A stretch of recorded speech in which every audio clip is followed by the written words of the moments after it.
Hello and welcome to the Ministry of Miniatures, and today we've got a very special video. I am joined by George and we are going to look at the brand new Vanguard Normandy. So this, as you see on the table here, is a new prototype. Thank you to Warlord, they've sent us this prototype. It is what they've put together to try to come up with the idea of the game. So a lot of the pieces are temporary pieces, but we'll have a look at those shortly.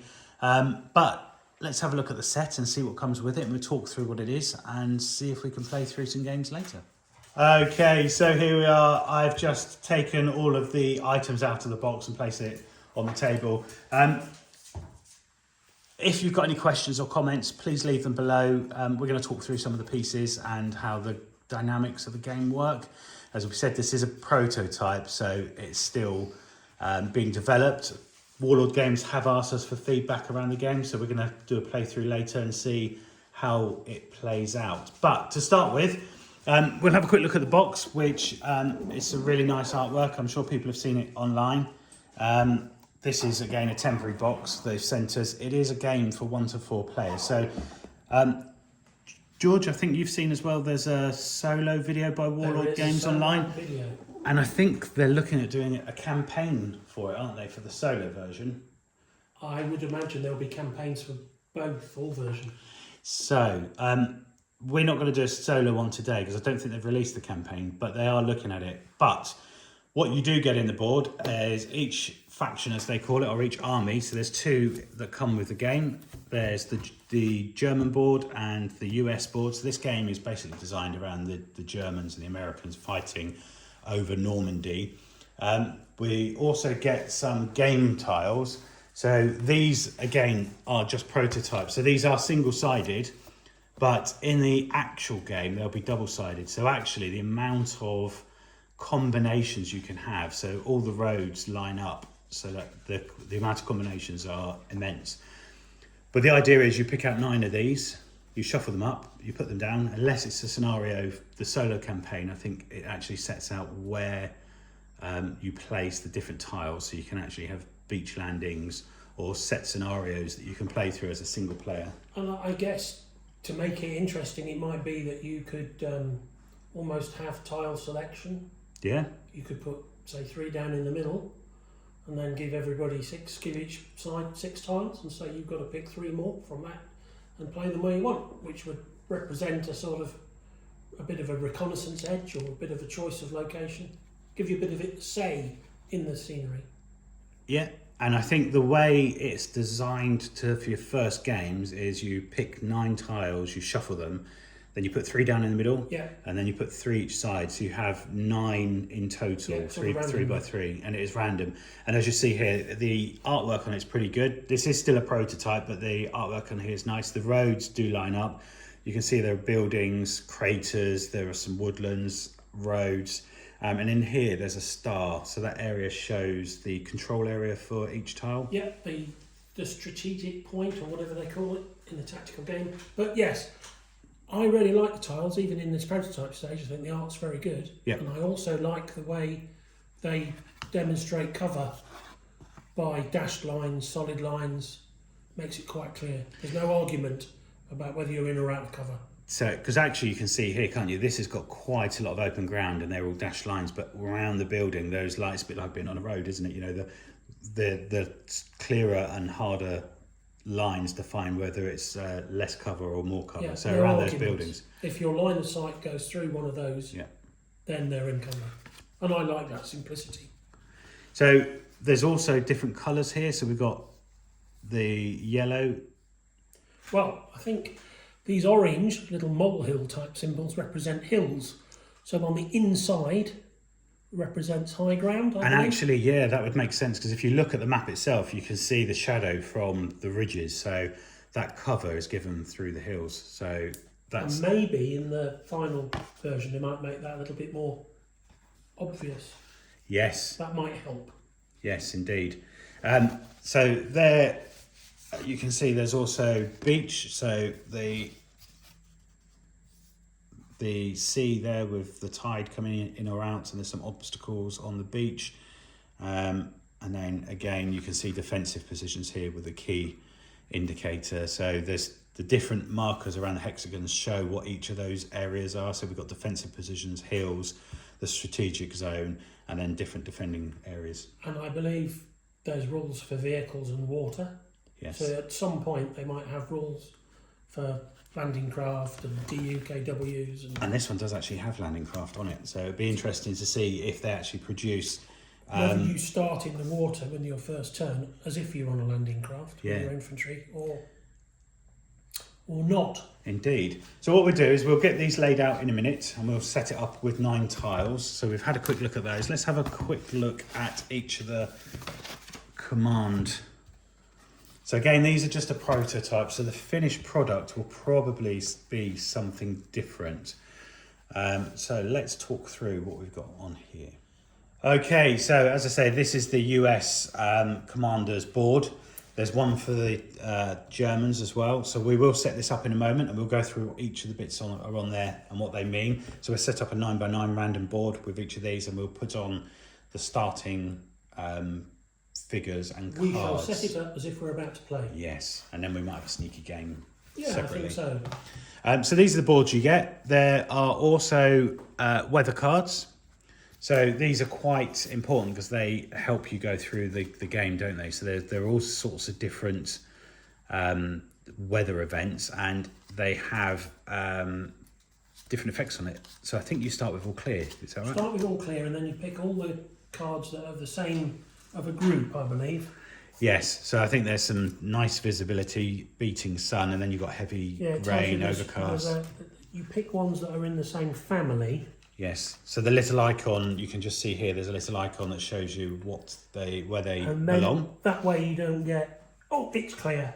Oh, and then halfway through the game it's foggy, and then it's a thunderstorm. It's all relatively sensible based on the weather of a given day.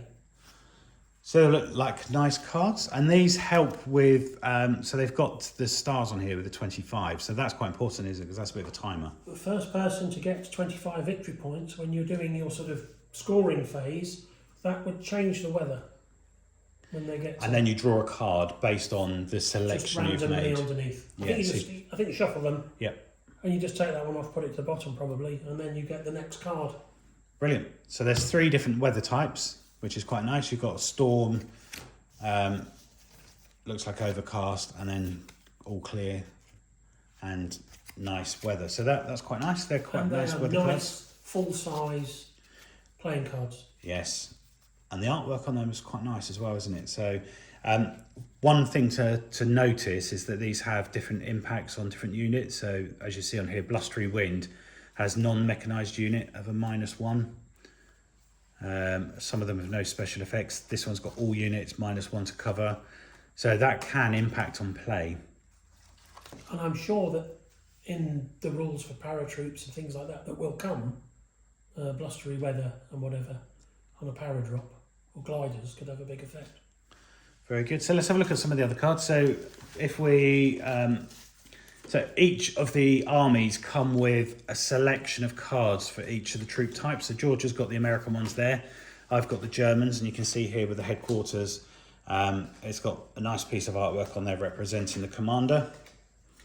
So you can see here that represents the same figure. You can paint these figures up. At the moment, these are just 3D printed prototypes. So I think the idea is that actually there'll be proper produced figures that you can then paint up.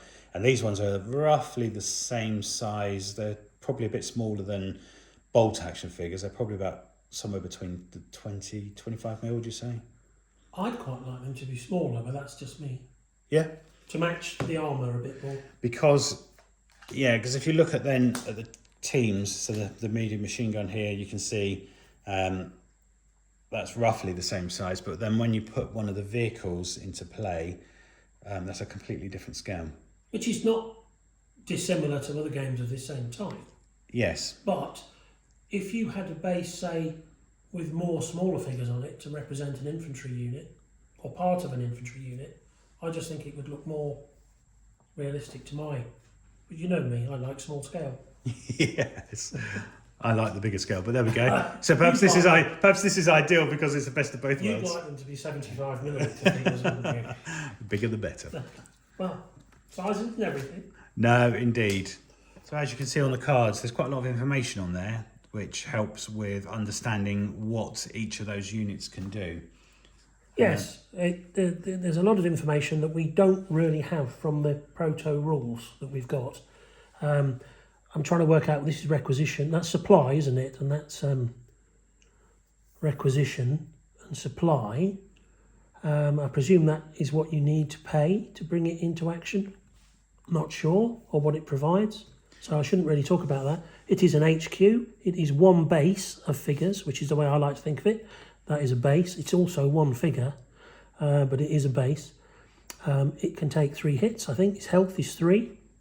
It gets 3 activations, and it may move 1 hex. Now, off the top of my head, I don't know if that's 1 hex per activation, or whether that's just 1 hex if it uses an activation to move, and that's it. It can only move once. It's obviously 2 activations to shoot, and you may use command tokens to inspire other people, so you can rally on that one. And so if we look at perhaps an infantry unit, so again, these are just prototypes. So we look at, say, a rifle, the Grenadiers, that's slightly different, isn't it? So it says on there that it's infantry because it's got the boots. Yep. 2 bases. 2 bases, as they say, 2 figures, but I think 2 bases is a better wording to avoid confusion. It can take 3 hits before it loses a figure or a base, and I think that's where there might be some confusion around figure bases. Call them bases might be better, so they would then go down to just the 1 base, which obviously will affect the amount of dice it gets to throw in combat. 3 activations, can move 1 hex. Whether it's 1 hex, again, we don't know, per activation. Rifles and the range, so here you've got up to 2 hexes, it will roll 3 white dice. Mm-hmm. At 3 hexes, it will roll 1 white dice. And the dice are all, you've got a much lower chance of a hit on a white, I believe. And then you've got blacks and reds that give you more chances. A lot of iconography on the dice that are probably relating to unit cards to a degree. Not sure exactly, but basically for a hit, anything with a symbol on it counts as a hit in the basic level. Yeah, so as you can see here, there are different coloured dice, and these are, again, they're prototype dice, so they're plain dice with stickers on, just for us to get a flavour for it. So at the moment, we're just talking through what the rules are, I assume interpretation. that the different symbols will represent something at some point that I'm not aware of. For these ones, at the moment, we're looking at the white dice, aren't we? So it'll be 3 dice at close range. I think they have to have a command order to throw grenades. Yeah. You get command points per game. And that's a black dice. So it would be 1 black dice with a range of 1 hex, which I guess simulates the Grenadiers and the Germans' close assault. Was a very big part of their combat. So with the Germans, so that's the cards and the dice. There are, and this is where I think there'll be expansions, because actually we've got Grenadiers here, we've got machine guns, there is different, so we've got different types of vehicles and motorbikes and sidecars. So as you see there is an armoured car, Nebelwerfer, there's some light tanks, Stug, Tiger. So there are a few figures here and vehicles. Beautiful French tank there. Yes, indeed. So I'd imagine they will expand this with different unit cards and different figures you could buy. But actually what I'm thinking is they probably would either do a particular region. So at the moment this is Vanguard Normandy. I could imagine them doing Vanguard North Africa. Yeah, all the Brits and the Canadians. And or Vanguard Normandy expansion, which is where you'd get paratroopers, Fallschirmjäger, British, exactly. So yes, absolutely. I think there's a lot of scope just in Normandy. Yeah.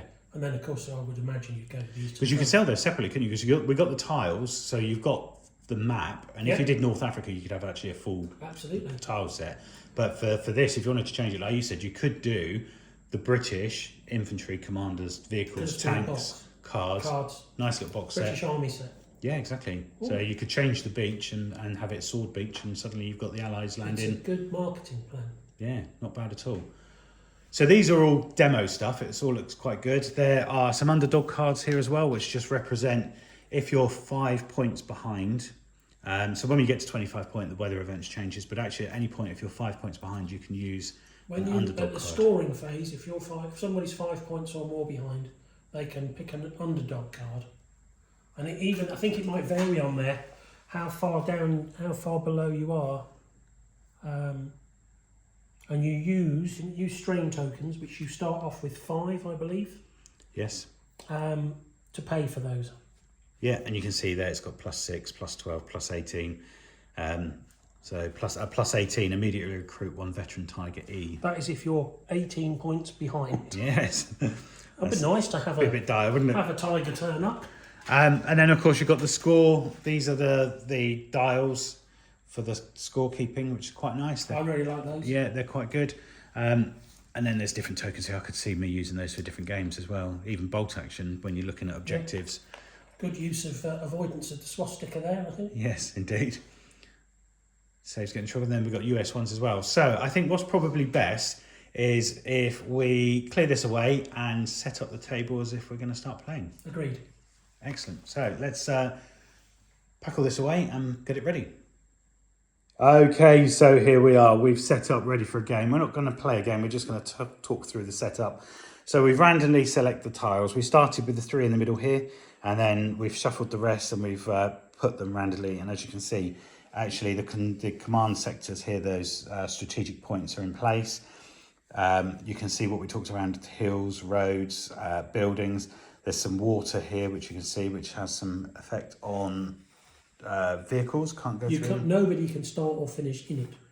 There we go. So we've set the map up. This is completely random, but it's gone together quite nicely. So we've got roads and woods and water and buildings. It looks like you've got a village there, and I've got one on my side.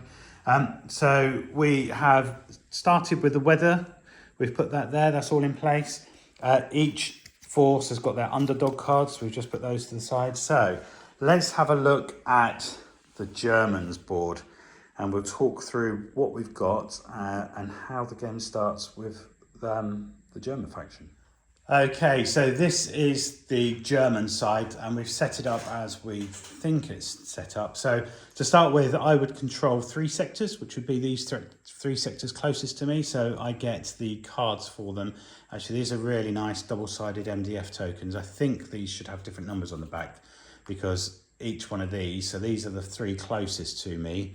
Then there's the 3 sectors in the middle, and then the 3 sectors that would be on George's side at the far end are worth more points. So the ones closest here are worth 1 point. Then we've got 2 points for the middles and 3 at the end, and it would be the opposite for George. So he would try and take my sectors, I would try and take his. And each time the scoring... Hang on. You mean try? I would. Yes, that's right, because you're the glorious allies. Because I usually lose. I don't know, you've won a few times. Okay. But these are how you score and how you build up your resources and your points. So we've set this up in a really basic standard. So as we understand it, put the card in for your HQ, put your card in for your infantry. There's a free slot there for additional infantry. So I could spend 6 points to get another group of grenadiers. I think you'll find that you don't have to spend 6 points to get them, because that slot's open. Yeah. So they cost 4, don't they? That's probably more realistic, yeah. That's what it looks like. So I could spend 4 Yeah. to get additional, or, as we discussed, actually I could unlock that By spending 6. by spending 6, and the next one would be 9. So each turn I would accrue extra points, which helps me clear and unlock some of the areas, or I can either upgrade the units or buy additional units, whatever I've got free or unlocked. But to start with, You'll be on 6. I'll be on 6. 2, 4, 6. Yes, so absolutely. I control the 3 sectors closest to me, their strategic points, and I've got the points for them. And I start with an officer, and I start with a group An infantry unit. Infantry unit. These are grenadier rifles, so that's quite good. And interestingly, the bases have different colours. So you can see here the officers black, the infantry have white. There's also pink and Yellow. You've got the yellow on your Americans, and I've got some grenadiers here. And each of the tokens, so these are the white tokens for, as you can see, there's infantry with a white background. There's also infantry with a yellow background and pink, so it helps designate. Yellow. So if I was to do the grenadiers, the yellow, so that helps us just understand which unit's which and where they're allocated on the card, because we've got pinning tokens and etc. etc. So we know where they're placed and what the points And are. that would mean that any information that was added to the cards effects, you would be able to relate it directly to the unit on the board. Absolutely. I think it's important to think of the unit as being two bases rather than two figures, because I found that a little bit confusing, but Yes, it's two bases of figures makes up a unit. absolutely. Which actually looks probably slightly better, doesn't it? Because then you've got, like there, you've got 6 figures And on I 2 think bases. the beauty of that sort of basing is you could say that represents a section, or for the Americans a squad, or it represents a platoon, or it could represent right up to a company, I guess. Yep. And then these are, it's pretty much like bolt action. Each unit we've got on the table would have a token. Those tokens go in the bag, and when we do the start of the game, we pull out the tokens, and that's who then gets to activate. And I can then choose whether I do my officer or the grenadiers. A key part to remember is that anything that you've got on this board, you really have to get on the table, on the map, that turn, or you lose it. So you have to deploy these guys from the map from your army board onto the map, or you will lose them. So the first turn is going to be a lot of deployment. So if I was deploying these, where would I deploy them? Do I deploy them on the edge of the map, or do they go onto? Well, they come on the edge like that. And do But these? you would draw a token out and say you got your HQ. Say you got a token and you chose to move your HQ. You deal with your HQ's move Yes. before the next token. Absolutely, because it's the dynamics are a bit like bolt action, aren't they? Very similar. So actually, by the time we've got, say, 6 or 7 units each, we'd have 6 or 7 tokens in the bag. The more units we've got, the more chance we've got of going first. Yes. And these will be pulled out randomly. So it might be that actually all the Americans come out before the Germans. Well, they've taken one of the best parts of bolt action Yes. and put it into this game, which has got to be a good thing. So that's basically what it looks like. And then obviously the Americans opposite would have exactly the same. And we've got the map here. So the idea is basically to get across the map. And then on this side, we've got these are the command tokens. Yeah. And they can allow you to do special. If you look on the card for, say, your infantry or your commander, Yeah. your commander can play a command token Yes. to do a rally, is it? Yeah, rally a unit. And the infantry can do something. Panzerfaust. Well, there you go. So they have a Panzerfaust. So I suppose you use the command point to fire a Panzerfaust, and that's 1 unit, and you use a black dice.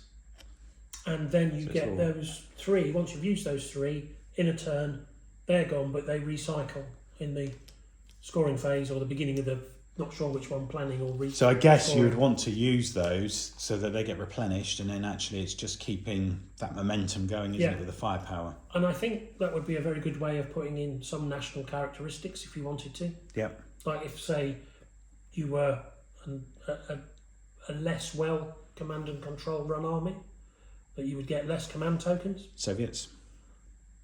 Dare I say French? Absolutely. Italians. Yeah. Yeah, or if you were a very good, good command and control, good communications. So actually it does lend Germans, itself, as we were Americans, saying earlier, to different maps. So you could later Russians maybe, would be normal. actually, if you think about it, so you think about all of the bolt action books you have. So you could have Italy, North Africa, Oh, absolutely. the Eastern Front, Winter War. And if it plays as well as it feels like it might, then I think that will be very good.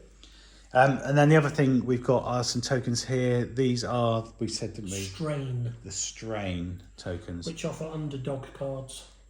Yes, and then lastly, we've also got these, which are they pin markers, did we say? We believe they're hit markers. Ah, yes, that's right. So each of the units has... They're a little heart. so When they here you take can see 3 hits, 3 hits. they lose a base of figures. So this allows you to keep a track of how many hits they're on before they lose the base. And then I would imagine if I pull out a tank, they would have... Yeah, so this Stug, for example, has got 7, Yeah, which is and that's why what- they go up. There's further. 5s and 2s, and Yeah. you've got everything you need on those, I believe. And again, I like those counters. Yes. I expect there'll be cardboard in the final, but even so. But the ones we got here are quite nice, and I think actually if you were to spend the time and paint the figures up, because these tanks are actually, although these are only representative of the final product, they are actually quite nice little figures and tanks that with a little bit of work you could paint and I think weather. that might be like 10 mil, is it? Could be. It might be a little bit smaller than that. But they're all quite nice.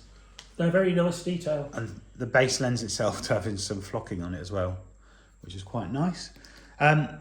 So we're not going to play a game at the moment just because we need to make sure we've got the right tokens. But I think we might just have a little play separately just to get the dynamics of the game.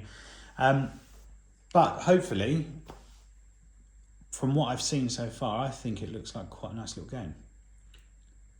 Yes, so do I. I think it's got a lot of potential to be... and I think, as they say in the Warlord's own video, the introduction, there's an awful lot to come. Yeah, I can see there's a lot of scope for different periods of the war, different eras, different troop types. And I really think having a limited number of units and the cards that give you all the information you need is not too overwhelming.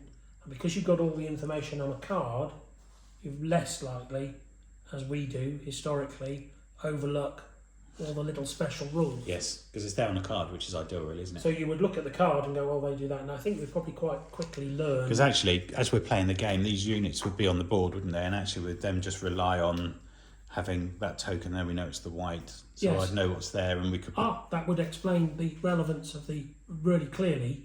You know what that unit's capable of doing. Yes. Yeah. Yeah, that's someone's obviously play tested that, found that very useful.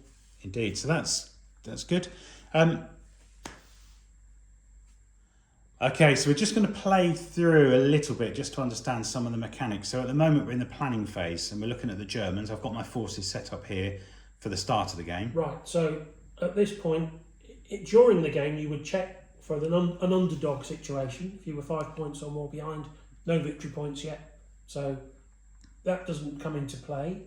Then you would gain your income. So you gain requisition equal to the total amount shown on your sector tokens. So at the moment that's 6. So you'd move your total Because I've got marker up to these 6. 3. Cool. Then you recruit units. Players spend requisition to recruit units and or unlock supply levels. So you can spend some requisition to bring on a unit infantry. So I can spend those 6, spend 4, Yeah. and I could bring on some more grenadiers. Good plan. Need a yellow marker on there. Yes, please. And as you see there's a yellow marker for the yellow base. That's good. So that's your recruitment, because you haven't got enough points to do anything else, and nor do you have the spaces open to do anything No, else. that's right. The other thing you can do is promote units. After recruiting units, any unit may be promoted to veteran, and the current weather card provides the amount of units you may promote. So 0 on Yeah, that card. so as we see here, it shows you there about the promotion. So that's 0 at the moment. Yeah. But as the weather changes and we progress and we get more points. And to promote a unit, you'd spend 1 command plus the requisition equal to twice the unit supply level. Yeah. So the grenadiers would be twice their 4, wouldn't it? So the 8. Yeah. Very So good. that would be, now you have completed the planning phase, and then we will draw a counter out of the card. Oh look, it's a German counter. So then I choose my. You choose which. So I'm going to put my officer on first. Okay, so you deploy him onto the board, which costs 1 move. Out of, how many activations has he got? Green triangle 3. So he's got 2 activations left. So I guess he can move 1 per activation.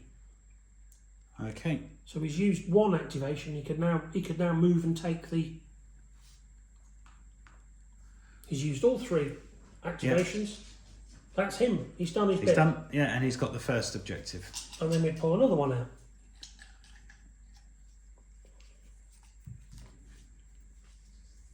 It's American. Okay, so let's say the Americans have got their 6 points, and rather than recruiting, they will deploy the a unit of infantry, a rifleman onto the board. That will cost 1, and they may also move 1, 2. I presume the whole unit moves 2, and that would end their turn. Quick and easy. Yeah, and we put the token next to them, just like in bolt and action. then another token comes out, honestly, completely... Oh, German! And I would then do the same, so I'll bring on the... They've got 3 activations, so I'll do exactly the same. I want to get this. I mean, you've got that anyway, I believe. I don't think you have to be in it, do you, to... Oh, maybe you do. No, you don't lose it. They're considered to be under your control in the first turn. So in that case, actually, I'll put them there. Yeah, so you're trying to make advantage of it to cover or link it with your HQ. And that would be your first turn. Yeah. So that would be the first turn. Say we'll skip the American phase, and then the next phase is the scoring phase. So the scoring phase, check sector control. Controlling a sector rewards players with the victory points and requisition income that's indicated on it. Now, I believe this stays yours until it's lost, because you started with it on the board, as I understand it. Yeah. So you will score 3 victory points for having 3. So I can dial up 3. There you go, so I've got 3 points. And then you will get 6 requisition points, because it's 2 on each, so that takes you up to 8. Check the weather. We don't nowhere near checking the weather, but we would have to do that, and that would end the scoring phase. So that would be a full turn, which shows it's very quick to start. Yeah. I didn't take no time at all. Didn't take any time at all. Sorry, bad English there. I didn't take any time at all, and we've already started to get a feel for how that would work. Indeed, and I guess the fighting and everything would be once the units get into play, because I guess the next objective would be to try and get up to here and take these, but it's the same with you, isn't it? And then so actually my officer here, you're going to be I would have got up to 12, you see, because I hadn't used any points, and so I could perhaps I have a bit more of a flexibility, because I've got 12 points where I could unlock, what have I done with it? I could unlock this, and I could bring something on, but you have to bring everything on. Oh, you would have gained an extra token. We didn't move them. Yeah. So you'd have another German unit to have come on, because you'd have got another token in the bag, wouldn't you? Yes, I did put them in there, but that's fine, because we're only just... Oh yeah, I missed it. But we were just doing it. So the other unit would also be on somewhere. Yeah, and they would kind of move there, wouldn't they? Yeah. Tidy. Sorry, So yeah, I can see how it would develop. Yes. So I think this is only a prototype, so some of these things will change when it comes to, I think, these MDF tokens for the figures that represent the colours on the bases are quite thick because they're MDF, but they feel quite nice. I'm quite impressed with those. Oh, I really like the tokens. I really like the size of the board, the fact that the playing cards are full-size playing cards, which I really like. Yes. As I get older, I don't like those fiddly little. And actually, even these things, they're quite big, aren't they? But actually, I quite like that because it's, where we've put them on the edge of the board, it's almost like a football scoring or a sort of a. And they're a very useful thing to have for many games. Yeah. Yes, I'm impressed with everything about the board. I think the artwork's very good on the tiles. I think there could be so many choices and so many interesting scenarios with canal crossings and river crossings, and you could even buy packs for certain. You could do that's a really good idea. You could do the whole of Arnhem. Yeah, 30 core. Do you know, that's exactly what I was thinking. You could do British Airborne, and you could have a pack with some British Airborne and the tiles, cards, with tiles the bridge and the bridge to the you bridge. You could replace a couple of these with the hotel and bridges and things. You could have the Americans failing to seize a bridge. You could do all sorts. Bridge too far. You could do all sorts of movies. Can you? I think, I mean, obviously the scale needs to be flexible, and I think it could be, because it could be a section, it could be a platoon, it could be a company. So it would be smaller actions, but you could end up with a battalion on the table, on the board, and I think that flexibility is good. Excellent. So we have just had a very quick look at the rules, just to try to understand it, to work out what the pieces are, how they go together, how we set up, what the activation and what the units look like and how they work. So we think we've got a basic understanding of that.